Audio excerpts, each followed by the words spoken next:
Welcome to another episode of the Marriage Game Podcast with a voice you trust when it comes to lust, and we are who you hire when she lacks desire. You're looking for the codes, the keys to open the vault. Well, guess what? Do what you say you're going to do when you say you're going to do it without fault. Oh, nailed it. Oh, codes, fault. What are we doing around here, That was Jesse really Joy? good. Where are we? We are in our bedroom. Oh, Valentine messed up. We're in our bedroom. Yeah, what are we making here? Sleep. Yeah, we make rest. What else? Recovery. We make good ideas. There you go. We make lurve. Is it lurve? Is that what the kids are saying? Love. This is fun that we're doing it here. It's a different energy than at the man cave. And today's topic, I think, is going to be really fun because the whole concept that brings men to this show, for almost all of them, is I feel like I'm doing so much and my wife either doesn't notice to start with, only complains and criticizes, and absolutely almost never has sex with me. And when she does, it's like she's just, hurry up. First of all, how did men get to this? Like, you're not even a man, and I'd paint that picture. Don't you feel sorry for that guy? Well, women don't want to be like that, so I don't know how it's gotten so acceptable. Yeah. They don't want to feel like that either. Yeah. Well, I think I know the answer to why it's happened. Because men just stop doing what they say they're going to do. And it's rampant. It is so rampant that people don't do what they say they're going to do when they say they're going to do it without fault, that it's like, me and Jordan, Lexi, we all have a policy. If you're going to be late, hey, just let us know. I'm going to be around a little bit late. Cool. We're apprised of it. Okay, no problem. That happens. But most people don't do I'm talking about the simplest people. People don't even do that. I know. They don't show up when they say they're going to show up. They don't show up with enthusiasm. I heard a quote from the other day from this guy, and he said, I do everything as if it's the last thing I'm going to do. Like, eventually there's going to be a last podcast we shoot. Wow. Eventually there's going to be a last time that we hug each other. Eventually there's going to be a last time when we say, I'll see you later. Love you. Bye. Aww. Like, you know what I mean? Yeah. But that's the thing. So if you would show up on time if that was the last thing you're going to do. Yeah. You would show up with enthusiasm. And intention. Mm-hmm. Like, I'm thinking about tonight's family night. I'm like, what kind of trouble? I want to go to set. I want to get in trouble. I want to go do something nasty. You know what I mean? Like, for family night? I'm talking lamb pops. I'm talking fucking The Thing. You know what I mean? I'm scared of what you're saying. Wow. Okay, guys. Okay, I got a little excited there. Apparently the Red Bull's kicking in. Yeah. No, but for real, it's this. What's the key? These guys are in this horrible situation. The women are just a horrible situation. Like, I didn't marry this dude to fucking have to nag on this guy all the time. Right. And then what happens? I think the biggest thing is the dude has stopped doing what he says he's going to do. Mm-hmm.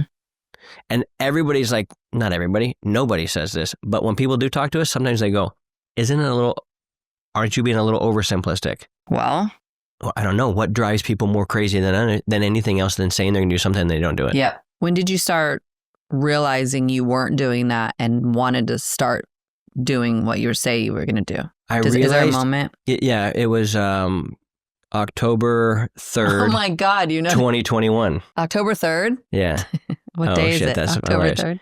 Yeah. It actually was? Yeah, because that's when I started 75 hard for the second time, and the next day, which was 10-4, and I'm like, I'll never remember, 10-4, good buddy. So that's how I remember that. That's funny. But it happened in 2021, and we were living in Dana Point, and I was looking at my life based on what my goals were, based on some of the friends who we had met years before, kind of all started in the same thing, and they were doing certain things that I wasn't accomplishing. And I was like, what is the deal? Mm-hmm. And that's when I realized, well, you're not really all in, and your discipline's waned, and you're kind of phoning it in. And that was the answer. But what was the solution? Was, well, I'm going to go do this program again, but I'm not going to tell anybody I'm doing it. Like, I'm not doing it publicly. And I think I knew at that point was when I realized, shit, I'm just a mask. and I got to go become the thing for real on the inside. And that's when you start to check off those things and you accomplish this goal. I actually did it for the whole year, like the whole yearly program. Yeah. And that's when I started to realize, fuck, when you say you're going to do something, these 5 or 6 things every day for 75 days, and you will not miss them out, and they're hard things to do, you instantly gain confidence in who you are.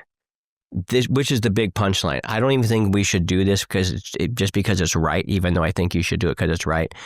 If you do this, who you feel about yourself on the inside afterwards, if you even knew how good this felt, you would never compromise again. And that's what the becoming of it. And I realized, shit, I can't even trust myself. And once you realize, fuck, I'm cutting all these corners thinking I'm getting away with something, but I'm cheating myself. And I'm not just cheating myself like I'm going to get there slow, or I'm just not going to get there. As people who cut corners don't actually get to the fucking thing. Yep. And that's when I realized, shit, I don't even trust myself. And then when I did that program and I actually completed everything, that's when I trusted myself. That's when I realized, fuck, this is the only way I'm actually going to get anything in my life is with deep trust inside. And this is the actual big punchline I wanted to talk about on this show, is because the guys that call me say things as silly as, do you think I can pull this thing off without her getting mad? Not just pay for it. Paying's not the problem. Do you think I can get her to like me without pissing her off in the process? Wow. And I said, that's your problem. Yeah. You're so afraid of pissing people off about your own truth that's why she doesn't have any respect for you anymore. So not only do you not do what you say you're going to do, but you keep looking for her opinion on everything about who you are. And guess what? You women like that. You want to make a man the way you want him. Yeah. Temporarily, it fixes it for you. But if he ultimately always becomes what you want, you've gotten rid of how many of those boyfriends? Isn't that interesting? Yeah, but it's the same way a guy that thinks, if I get sex all the time, I'll be the best husband ever. And it's like, no. Be the best husband ever and watch good sex come from that. That's exactly true. Yeah. So it's like, hey, Keith, how are you so confident? I just do what I say I'm going to do when I say I'm going to do it without fault 99% of the time. Because even times I fuck up and even times I go, fuck off. So from that moment you started, then it started expanding into everything. So like even putting your shoes up or little things that you would just fluff off, right? You started growing more that way. Hey, it led to things like, and you know this about me, when I come home from a trip, what happens? Put your stuff away. I unpack literally everything, put everything away, because I have to say in my mind, mission complete. Like it's got to be done so that way if I was about ready to go pack my bag again for another trip, I know where everything's at and I can go back. That type of like absolute thoroughness is a muscle. That was another thing when I did that 75 hard challenge for the second time, which why I feel so indebted to Andy and like him creating that program because of who it created me to become, where I can actually go, I'm so glad Keith's on my team. Like everybody would want that to be said about them. But when you know you can really say that about yourself, that's where this confidence comes from. So the men were looking for confidence. They don't know how to find confidence anymore because they've been looking for it from other people. And that's what I realized. Shit, I was looking for all this approval and confidence from other people, not from my inside, from inside. And once it's from within, well, then nobody can shake it. Only you can damage it. And you've watched me damage it. Yeah. Because as a woman, it's like, how do I have respect for this person who's so wishy-washy, who says he does one thing and then never does it? Yeah. It's like I lose respect for people like that. 100%. And so for a long time, if you started in 2021, we've been together almost 14 years. How long were you doing those things where I just was like, is this him? Yeah. Like, oh, this is it? Like, never keeps his word. And we had this whole talk about the hanging the pictures, right? I asked you to hang the pictures and I don't want to be naggy. Like, I don't. What woman so I wants said to be? To you, I said, when will you get this done? When's a good time for you? And I won't say a word. Yeah. And you're like, within the week. I said, cool. Never happened still. Yeah, it took like 6 weeks. No, more. I think it took months. Months? Yeah, months. I was asking you. Yeah. That's how bad. And then I just let it go because I don't want to be that wife. That was one of those moments where we really were fucking mad at each other too. Yeah, because of that type of shit. Exactly. Yeah. Those things kept adding up. I was horrible at this. Mm-hmm. I think that's why I'm so loud about it now. Yeah. Because I'm really great at it now. 95% for sure. 95%, man. Yeah. Dude, that is so much fucking better than almost anybody I know. Seriously. Who do you know other than you? Because you do what you say you're going to do too. Yeah. Who do you know more? That if they say they're going to do it, like, you can fucking bank on it. Yeah. Do you know anybody personally more? No, not really, honestly. I can't think of anybody more than you either. No, I've always, I remember talking to a friend. That's kind of how it started for me, is that this is the time we had just got together, but I always was a person you can rely on. I don't know. I was so young, so it's like, I don't know what I was doing, right? I don't remember. But I remember specifically if I told my friend I was going to be somewhere, and I was like up in Big Bear, all this family stuff happened, and I had to come down the hill and just all this crazy stuff, but I made it on time and I made it there no matter what. Mm-hmm. So I told her I would be there. She kept telling me, she's like, I can't believe you did that. It's so amazing after what you went through with your family and all this. And so that just really stuck with me, all those compliments she was giving me. Mm. And I was like, yeah, that's exactly who I want to be. Even though I was acting like that, it reaffirmed that I have to always keep my word. Yeah. Because it feels so good. I wanted to be someone that anyone can rely on no matter what. So I'm an extremely loyal person that way. And that makes so much sense, because I remember when you came down and hang out with me the very first time, 11/11/11. Yeah. That I was like, there's like 45 minutes in the hail, but you're like, I'm showing up, man. I told you I was going to be there, and I don't even know you, really. Yeah, but it was your own reputation with yourself. This is the other thing that a lot of people don't understand is when you have your own reputation with yourself. If I said it, it's gonna fucking be done. Mm-hmm. That's what is more godly than you speak something and it comes into existence. What I don't think I realized, and I'll talk about a lot of things I didn't understand. Well, first of all, I didn't understand when the trust goes down, the lust goes down. Yeah. That I didn't realize this was the trust we were talking about. It's just the small things. It's like not a big deal, right? It's not They're about like, that's not a big deal. Of course she can trust me. Yeah. But no, that adds up. Well, even it would be, let me tell you the temptations that go through my mind to violate this as of just yesterday. I was going to go down and make my meal. I didn't mention anything to you. No, you didn't. Because I want my reputation with you and myself to always be, I do not depend on her for this. This is my fucking deal. I do know she likes making it, but I'm not going to ask for it. So I'm like, you should ask her. I'm like, no, I'm not going to ask her. Because if I asked her, that chips away at her thing of he goes, wait, he says he's independent of this.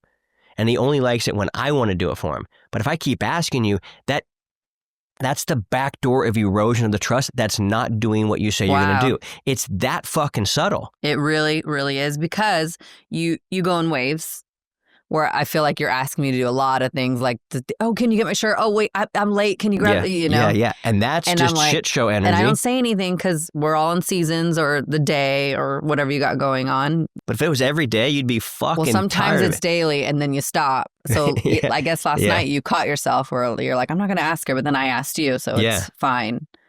But it does feel like when you ask me a lot of things, I'm like, you can't get your shit together? Like, it's just simple things. That's the energy. Can't you get your shit together? Yeah. It feels like that. That's how we feel about a lot of people. Because we just go like, well, I don't get it. Yeah. Why aren't you keeping your word? Like, it's so easy. It's Then don't tell me yes. Like, tell me maybe. Okay, it's not always, it is easy, but it's not always easy. And let me tell you some things that I had to do to make it easier. I had to ask myself, you said you're a good dad. What does a good dad do? A good dad spends time with his kids. However you want it, these are the three basic principles. You say you're a good dad. What's a good dad do? He spends time with his kids. So if you don't spend time with your child, that equals you are not a good dad. And how this will work. If you're off to war, you're doing your thing, it's a wholly different situation. I'm saying if you're coming home every day and you're like, I'm a good dad, but you won't put any FaceTime with your child or invite them. Ours is a tween now. She's like, whatever. Man. But it's always the invitation. Do you want to hang out? You want to go do something? And I'm prepared, ready to go to do that. That's the difference. That's the difference of going, you know what? If that's what a good dad does, then I'm going to go do that. because that's how you also honor your word. It's not even just that you said, I'm going to be a good dad, but it's the word inside of you said that says you think you're a good dad. Well, what's the evidence?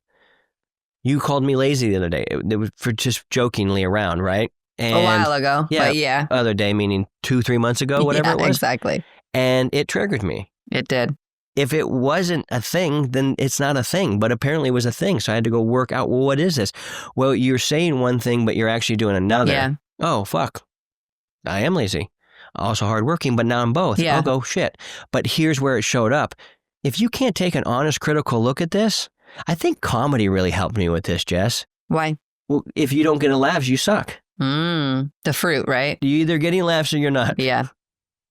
How's your business going? It's either making money or it's not. Yeah. How's your diet going? You're either fucking getting abs or you're not. What's the How's metrics? That was something I learned a lot from Garrett too. But it was the 75 hards. Like, did you do it or didn't you? It's just yes or no, yes or no.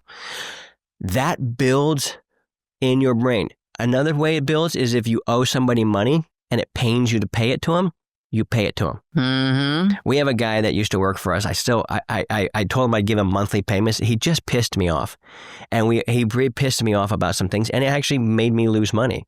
So, but I still contractually agreed to pay certain things. And so every month I cut him these things, and I just did it earlier today. That's why it's on your mind. And because I was like, you know what? Even though he pisses me off, and even though I think it's wrong, my word was, you said you'd pay this dude. And every time I pay him, I just go, that's honoring your word. No matter what, you just honored your fucking word. And I was just like, it then gives you a sense of, it's kind of like the cold plunge thing. Why? Who fucking cares if it's cold? You said you were going to go in there for 5 minutes. So any of the chitter chatter doesn't fucking matter. Jump in. That's cute. What? What? That's saying. Just get in. We deal with it every day. You know what I mean? Yeah. Dealt with it today. And I was just like, I was sitting there. I'm like, all right, I'm going to go in at 17:30. There's a timer there. And it was like 17:16. And I'm sitting there going, well, what are you going to do for 14 seconds? It's not getting any warmer. Yeah. You're just wasting 14 seconds. Exactly. Get your fucking little bitch ass in there. And boom, in we went. So it's these things.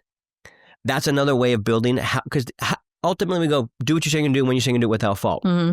Become at least a 95%. At least, yeah. I mean, I get lazy too, where at times, like we have more motivation, the house not as cleaner or not as clean. It's just things. But what can we do to fix it? Slip my mind, so I have to write them down. I have to be on top of it. I have to do it right then and there, whatever I said I was going to do. Yeah. Order the thing or whatever, to keep the house going. Yeah. All of this is what builds his sovereignty back, which is what a man needs. Because if a man is sovereign, which means he is fully satisfied, secure, and it needs nothing from anyone else. Yeah. That is the dude a woman wants. Mm-hmm. Well, not just for that too, like do it for yourself, number one.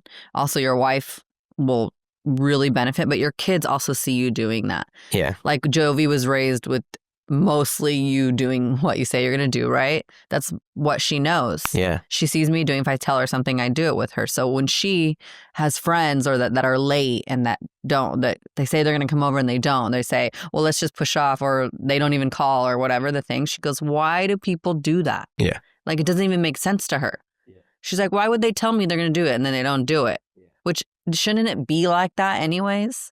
Why would you say yes to my face and not do it? But these muscles that you build towards sovereignty for a man is what makes a woman attracted to you. Here's the thing. If he doesn't, to be sovereign, you have to do it for yourself. I'm doing this for me. I told the guys on the call the other day, I go, Jessie knows in her heart of hearts, if she decides to leave, which you would never do. No. Not in this condition. You know that my life stays high level. Like, I don't go, fuck it, sell the cars. Right. Fuck it, I don't want to live in a nice spot anymore. You know what? Fuck it, I'm going to gain 50 pounds.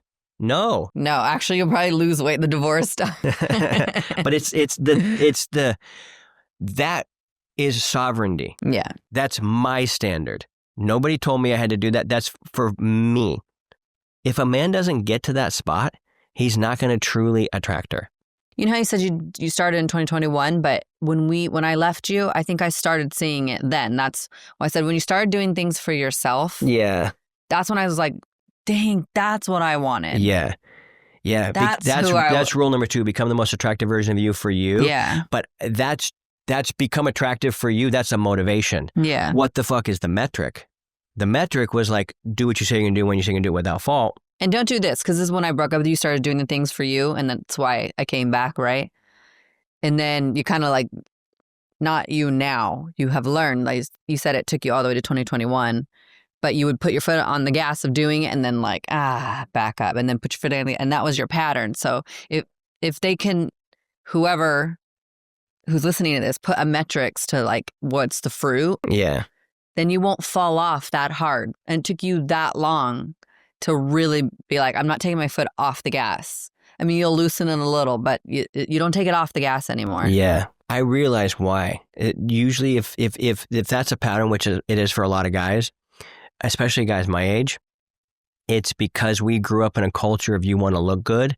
So a lot of guys, the reason we're successful is out of one reason. Like we want to be the top and we want to look good. That's it. That's a most motivation. But a lot of people are like, they think that's vain. You can think what you want. Every guy I know that I look up to that's winning in the games that I like to play and they're winning better than me, every one of them has I'm doing this because this is meaningful to me, and a little bit of it's a fuck you to others. That is most of the energy. It doesn't have to be all the energy, but that is a lot of the energy for these guys. And if they don't have it within them to go like, I have to fucking do this for me.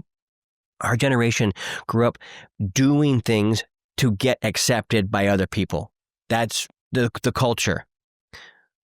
75 Hard said, okay, you have to do these things that are meaningful, that are going to push your life forward, and they have to be done every day without fail for the next 75 days. And what the real switch that happened for me was I realized, I actually have to play all out in my life like the result actually fucking mattered. Because it's pretty easy, especially for a lot of high performing guys, especially if they're already good at making money. They're kind of good at things. They can kind of just keep the show kind of going. And it'd be like a comedian that never released any new bits. Mm-hmm. They're just kind of playing all the old, like in music, that works fucking great. We want to hear the hits. Mm-hmm. But with comedians, we like, give us the new stuff. I feel like in everybody's life, if you're not going to tackle on new shit if you don't actually trust that you can do it, and you don't going to believe you can do it unless you do everything you say you're going to do without fault. It's like this whole cascading thing. And I was talking to a guy yesterday, and not only did he say, can I do this without her getting mad, but he was like, and you did this, and you don't like me anymore. And, am I supposed to stay in a relationship where you don't like me anymore? And it's like, wow. I have a question for you. I go, whose fault do you think that might just possibly be? And he's like, well, I guess it's mine. This was also another thing. This guy was a really nice guy, and he was playing off how painful he was. He was super positive. And I go, hey, can we stop and actually address how much pain you're in right now? Mm-hmm. And he goes, what? I go, how fucking mad does it make you when you go to bed at night with this situation? He goes, really mad. I said, you don't have to be positive for me, dude.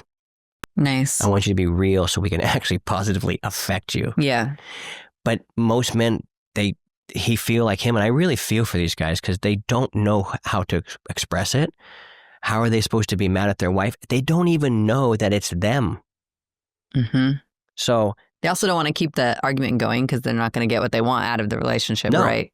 Well, and the fact that they're having to beg for something that they used to not have to beg for is like, this feels so fucking emasculating. What the fuck am I doing here? The big litmus test is real simple. Go through your life right now. Everything you say you're going to do for people, do you do it when you say you're going to do it? And do you do it like completely? Mm-hmm. That's it.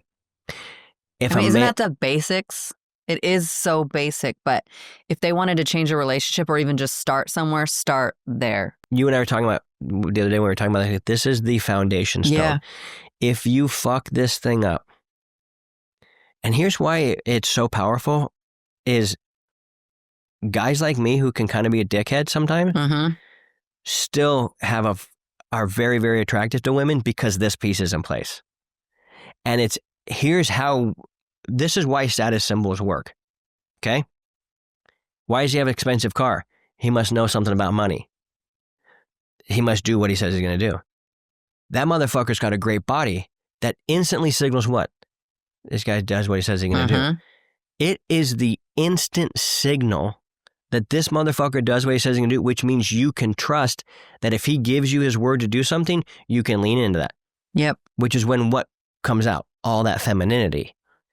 That's why they act all these way towards certain guys. When they say like the top 1% have options, it's because every woman's like, well, how the fuck he must do what he says he's going to do. It's like embedded into our soul. How are you supposed to rely upon a guy with a resource if he doesn't do what he says he's going to do? It's exactly true. So today was about what's this foundation?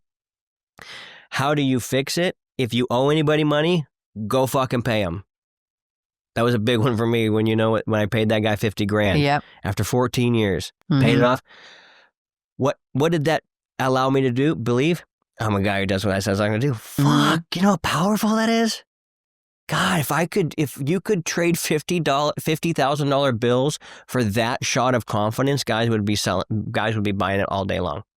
If they only knew. Yep. They only fucking knew. Which then brings us to when the trust goes up, the lust goes up. When you're doing it because it's who you are and she tests you, why are you doing that? Because this is how I like it. This is what I want to do. And she realizes, oh, this motherfucker has his own frame. His own way of being. He's not like, oh, do you not like it? Oh, let me change for you. And once he does that, you go, what? Fuck this guy. I can't lean on him. So these are interesting things. I like it. Anything you want to say to this? Well, hey, how about this? Let me ask you a question. When I started to live this way, what did that do for you? We clearly learned how much you hated it before. Yeah. As you should. I feel like since then, it put more of a security of that I made the right decision coming back. Because like I said, it took a while for you to like fully live that way. So I saw it go in and out. But I think I was like, okay, like we're doing this. Like we're doing life together. We're in it to win it. Instead of kind of just always kind of dipping out when you act that way, And so it put a lot of security, I think, in me. That's beautiful. Thank you. How have you always been this way? Was it because you got that praise from that one gal? That was kind of later in my life. So before, I don't know, I just felt like, I'm like, why don't people like do that? I think it just, I'm like, why would you do that? It just doesn't, it's not the way people should be living. So it just sounds so obvious. Like I probably wasn't perfect at it before that. But I remember being like frustrated with you because you told your kids a time and then you were late. I'm like, why would you do that? That's hurting them. Why would you say you're going to be there and they're ready like that? So I don't know. I just always felt like, I'm like, that's not right. But after hearing that compliment from a friend that I was like, oh, intentionally, I was like, I want to always be like that because that felt good. Yeah. Did you ever try to tell me these things? Yeah, but then you were like, don't tell me what to do, or they're my kids, or it's fine, that attitude. How was I so fucking blind, man? I don't know. Or you're like, yeah, you're right, or whatever, and then just not and do then it. Change it. Yeah. There's a point when you're trying to change a habit. I've monitored it pretty closely with like 3 or 4 habits I've been working on. And the temptation to make the wrong decision at that same time is still very real. Wow. It's still very real. For me, I can give you the one is because of our moving, our schedule has been crazy. Yeah. But this last week, I've been like, no, I'm up at 3:45 or 4. I got to hit the gym because then if I hit the gym and then I hit the thing, and I'm starting to get back into like, I noticed that. My mentality is like, oh, okay, so I can actually on these days I can hit here, here, here. I can arrange the schedule accordingly. Fuck it, that's what I'm doing. And then when I get into that routine, I build momentum. And which when I get flows fucking into everything else. That's why I say, you a little bit, 95% is because, and moving really did like throw a wrench in a lot of things for us because we're so far from the man cave. Yeah. And then you were like sleeping or like not going to the man cave and working here and you were just so thrown off. Yeah. And I can see your rhythm is back, which flows into everything else, like your eating patterns, the way you work out, what, you pick up after yourself, things like that. But here it took me a week of making the right decisions, and they were all like sheer will. For one reason, I know in a week what I'm going to feel like. So I got to fucking do the thing now. Yeah. Because in a week, it's second nature. That week, it's you're like struggling. It's back to second nature. Yeah. But that's also a thing is when you have a reputation, I'm going to do what I say I'm going to do. When I say I'm going to do it without fault, it's how you actually become a leader. It's not only of yourself, but of your family, and then of other people that want to go, hey, how did you do this? What do you think about this? I think too many people are trying to make religions out of everything rather than being such a great fucking dude and having such great results that people come and say, hey, here's how I did it. So it's just a different vibe. You mean kind of like losing weight where you're like, oh, let me take this, let me take that, like do all the things instead of just actually working out and eating better. Yeah. Just start with the basics. And you'll be so much further than everybody.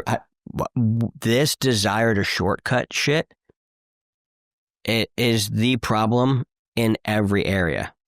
If it's your fitness, it's not going to get the result you want. If it's in your finance, not going to get the result you want. If it's in your family situation, you can't grow by cutting corners, man. That's just, the expansion doesn't come from cutting corners. It comes from building solid foundation that takes time and effort. And you go, I'm going to actually invest the time and effort in this. When you and I were saying something, I got to put 15 to 20 minutes of real thinking time into that because it matters. Yep. I don't want to just come off. There's too much just off the, yeah, I'll do this. Rather than, what the fuck are we doing? Let's be intentional and let's fucking do this. We did it recently with our YouTube channel and Jordan taking over the social media stuff. It's freed me up to be like, get really clear on like, this is the direction so we can crush. Mm-hmm. Intentional. Again, simplifying, intentional, basics, just fucking basics. It's beautiful. You ready to hit a segment? I guess so. All right. Let's go. Welcome to Marriage Mailbox, where listeners write in with their real stories, wild situations, and tough marriage questions. Jess and I open up the inbox, break down what's really going on, and give our unfiltered take on how to fix it, or why it went sideways in the first place. Let's go. You ready? I guess so. Okay, here we go. This is a new one. Flashing those cute little piggies, aren't you? All right. I better pay for those. Those are favorite, man. Here we go. Hey guys, I've been seeing another woman for a few months. I know it's wrong, but after listening to your podcast, I started realizing maybe my marriage issues weren't all my wife's fault. A lot of it was me. I want to end things with the other woman, but I don't know what the best way to do it cleanly. And I'm torn about whether to tell my wife what's been going on or quietly end it and rebuild trust without reopening that wound. Oh, shit. A lot said there, so there's a couple of things, but go ahead. There's two parts. How do you end it, and then do you tell your wife? So anytime you know something's wrong, the sooner you can just stop digging, the shallower the pit you're actually in. So I would just say to the other woman, thanks, and this we're done. And she's not going to understand, and she's going to be mad, and she probably was sucking your dick because she thought you were going to leave your horrible wife. And he probably led with that too. I'm sure he did. Most guys lead with a lot of bullshit. He probably talked all that shit on her, not thinking that he was a problem at all. Yeah. Yeah. Yeah, so that's A. You just got to end it and be like, hey, you know what? I realize I fucked up my marriage. We actually have had somebody in our program that was with a side piece, realized he was the problem in his marriage, went back to his marriage, everything got found out, and now they're better than ever because they owned the truth. In this situation, okay, so you just got to go tell them. We run into this situation, guys in married game come in with this situation. Now, to tell her or not to tell her, to rebuild trust or not to rebuild trust? That is the question. Yeah, do you have a particular opinion? Yeah, I think tell her. Tell her. Tell us why. And the more open and honest you are, like meaning the accountability you take, I thought it was you and I was wrong and here's what I was wrong about. The more open and honest and accountability you take, I think, women are forgiving. That's a shitty situation, but it's her choice if she wants to stay or not, or work through it or hear you out. But I think that you should just be really open about how you got there. Yeah. And what you've learned now, right? From you, or saying like, it's not her, it was you, and she's the mirror and all that. So I think just being really, really open, not even hiding those things, like really honest. You lean for that. Mm-hmm.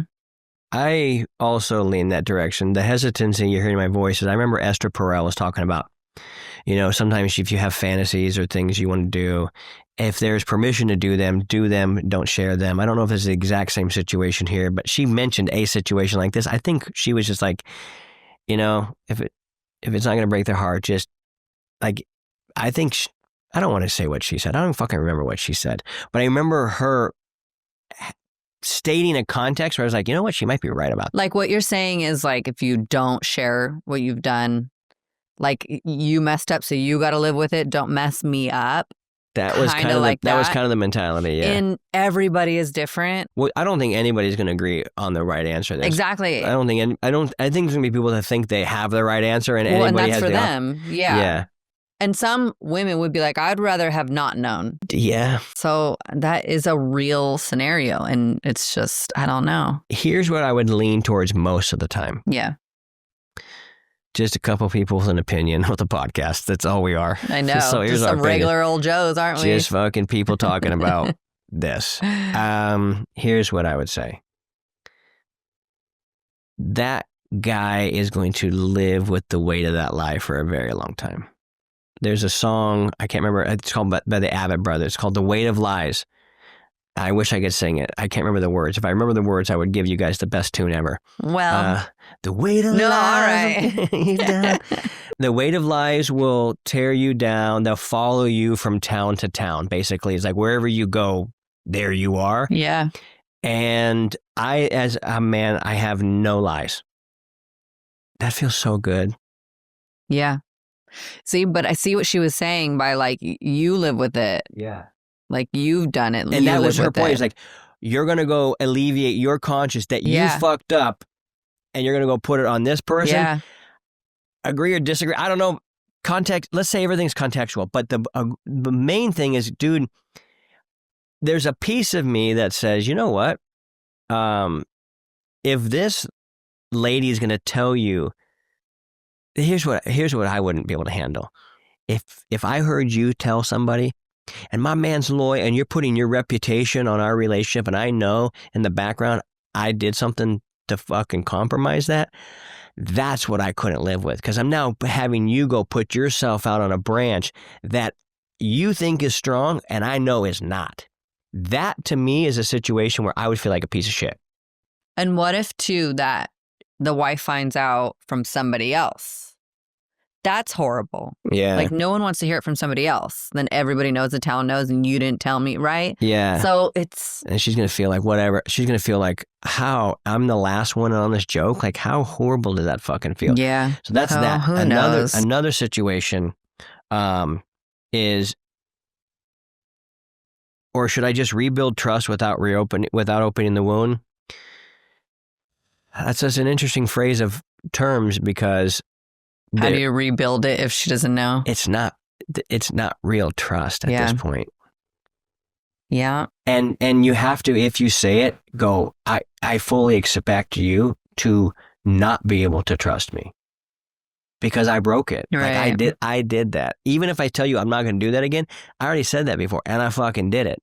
Like actions are like, how do people not understand that actions are the loudest fucking words on planet Earth? Like it actions. So we seem pretty next. Yeah, fucking next. But that's basically the opinion, and it's all touchy. And here, guess what? Our advice might work for some. We're not giving advice. This is not legal advice. Go talk to somebody else. Don't hate on me if I gave you wrong advice. Yeah, dude, Wayne Dyer got a letter from somebody about she read his books. And it led her to make this decision, and she ended up filing a lawsuit against it. It was a bunch of bullshit, obviously. All right, well, let's put a don't listen to me or listen to me, whatever you want. Yeah. Or my favorite is when Joe Rogan goes, listen, I'm a stand-up comedian, and you're looking for my advice? You're stupid. I know, All right? Here's what people I don't like. They would hear your opinion or my opinion and go, oh, that's so wrong. Okay, cool. So you disagree with the opinion. Yeah. Awesome. Guess what? Every single person is accountable for who the fuck they listen to and what advice they take, and it's still on them. These are board of advisors. You're listening to people for you to still say, this is my decision, and I back it. I either am going to rise with it or I'm going to be falling with it. Right. Either way. Right. So I don't understand people that, you're giving bad people bad advice. No, we're not. We're just giving advice. Like, just do what you want now. It couldn't work. Do what the fuck you want with it. Yeah. All right. I've spent so much time trying to be who my wife needed me to be that I don't even know who I am anymore. I feel like I lost my edge, my confidence, my spark. How do I rebuild that version of yourself? How do you rebuild that version of yourself that used to make her attracted in the first place? Well, listen to the beginning half of this podcast. Yeah. You have to start. Yeah. You doing what you say you're going to do when you say you're going to do it. That he goes, I'm trying to be who my wife needed me to be. That's the problem too. Well, the thing is the guys, they feel like they're trying. They really do. Oh, I know. But it's, how have you taken this guy who can create so much and reduced him down to like this child? It's so sad. That's what we're here to fix. One man at a time. We got a new sign in the man cave. What does it say? One man at a time. Oh, cute. Yeah, I think if we forget that we're talking to one man, we've fucked up. We fucked up. There's not 15,000 people watching this. There's one fucking dude 15,000 times. But it's a different dude who's hearing this. And he's going, dang, she looks good. All right. Hey guys, a few weeks ago, my wife sat me down and told me she loves me, but only as a friend. She said she's grown out of love with me. When I asked her why, she said it's because I stopped complimenting her and making her feel appreciated. Hearing that crushed me because I didn't even realize how far I drifted. I want to fix it, but I don't know if it's too late or if that kind of love ever comes back once it's gone. What do you think? Is there a way to get her to fall back in love with me? Yeah, there is. Tell him how. Well, how did you act when you first met her? Yeah. What were the things you were trying and doing and saying? Start there and see what happens. Here's what I want to tell this guy. I want him to understand it because he's saying here, he goes, my wife sat me down, told me she loves me, but only as a friend. She said that she'd grown out of love with me. When I asked her why, she said it's because I stopped complimenting her, making her feel appreciated. Hearing that crushed me because I didn't know how far I drifted. I want to fix it, but I don't know if it's too late or that kind of love comes back. Here's the thing is it does come back. Even the feelings. I mean, we even get butterfly setting Texas here, and we're going to celebrate. It's our 14th coming up. Oh my God, 14 years. In like really soon. In like a month? Less. Like 3 weeks, 2 weeks. Temptation would be for him to go, okay, I need to start complimenting her and making her feel appreciated. I need to make sure she does this. And that's behavioral modification. And of course, she'll appreciate that. But if it doesn't come from true inner transformation where she can tell, wow, he's saying that because that's what he really, yes, and his actions back it, that's the difference. So here's how I see it in my brain, and from helping all these guys and even in our own situation, here's how I see it. There's a guy you meet when you're dating, and he's the guy. That's who he is in his raw form. It might be performance, but it's still who he is. It's who he sold you to be, that he is. And either he stops doing attractive things or he starts doing unattractive things. Most likely both. Mm-hmm. Or like me, both. Yep. And that actually drains the chemical. Whatever that feel good, oh my God, I can't wait to see him chemical, it just starts to naturally drain out. How do we stop that? Stop doing the unattractive things, like not doing what you say you're going to do, not clipping your toenails, being a smelly piece of shit, not doing, blah, blah, blah. And then you start doing the attractive things again, working out, doing what you say you can do, like these types of things. I found that chemical actually just fills back up on its own. It's supposed to. It was never supposed to go away. Or not that it's not supposed to go away, but it has a new, more powerful. I'm supposed to grow differently. I'm more magnetically attracted and drawn to you as a human than I ever been. Wow. Because I know you more. I go, oh, this is how she was made. I've seen you make decisions in our relationship that were admirable. Like that's a respect. So I have more respect for you. I think that's how it's supposed to build. If the people are being real.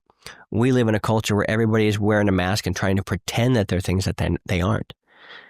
Everywhere. You can only keep it up for so long and then that happens. Exactly. So, mm-hmm. Yeah. So yeah, it's there's a way to get her back. Fuck yeah. And if you need help with it, go to marrygame.com. We'll teach you how. All right. Well, there you have it. Those were some very hard-hitting, very real. We get those questions all the time in our group and from guys. And so, listen, if you're sitting here, you're going, man, I'm in pain. I don't know who to tell. I don't know what to say. I fucking hate it. Even though you might not use that language, it's how you feel inside. And you don't know who to turn. Listen, man, we've helped hundreds of guys in your exact same situation. Guys that are good dudes, you just have bad info, man, or you're not showing up. And if you knew the way and you could see the path and you understood the plan, you would do it. All you need to know is second grade math to be able to pull off the stuff that we're talking about pulling off. But if you do want to know more about this, go to marriedgame.com. There's a short video there you can watch there that I think will explain a lot of these things and how we can help fix this stuff in your life. Ultimately, we're here to solve your problems because we had the exact same problem, Jesse and I, and it was me. I was the fucking problem, the same way you are. And I was also the solution to this problem, the same way you are. So go to marriedgame.com, watch that video. Or if you're a reader like me, you can go to marriedgamebook.com, marriedgamebook.com, and you can read the book there. That being said, keep crushing it because that shit is contagious.